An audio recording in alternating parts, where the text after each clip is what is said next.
Jeste li ikad isprobali kombinaciju octa i ružmarina? U današnjem videu pokazat ću vam kako ova jednostavna mješavina može činiti čuda.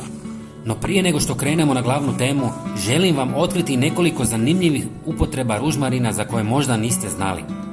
Ružmarin je poznat po svojim protuupalnim svojstvima, zbog čega je odličan za izradu ulja za masažu koje može ublažiti bolove u mišićima i zglobovima. Sve što trebate učiniti je pomiješati svježe ili suhe grančice ružmarina s maslinovim uljem i ostaviti ih da se infuziraju.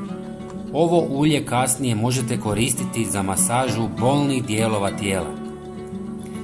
Još jedna zanimljiva upotreba ružmarina je njegova sposobnost da djeluje kao prirodni repelent za insekte.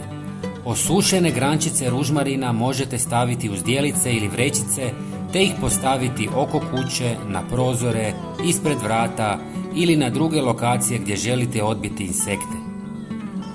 Ružmarin je također sjajan dodatak za zalijevanje biljaka jer sadrži korisne hranjive tvari koje mogu poslužiti kao prirodno gnojivo, potičući rast biljaka.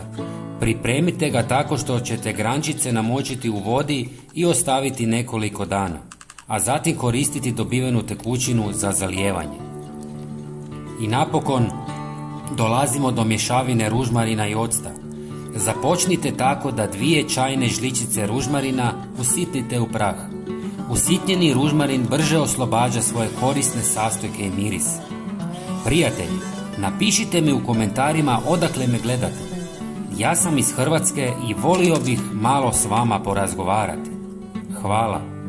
Stavite ga u teglu i pomiješajte s bijelim octom.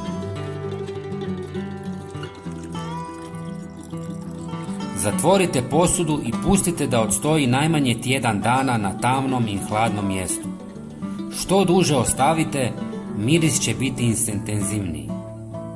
Nakon infuzije procijedite ocat i dodajte vodu po vlastitoj želji, ovisno o tome koliko jak miris želite postići.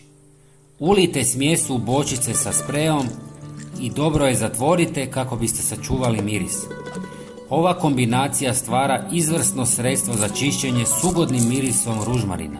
Sprej možete koristiti na različitim površinama poput kuhinjskih ploča, pločica i stakla.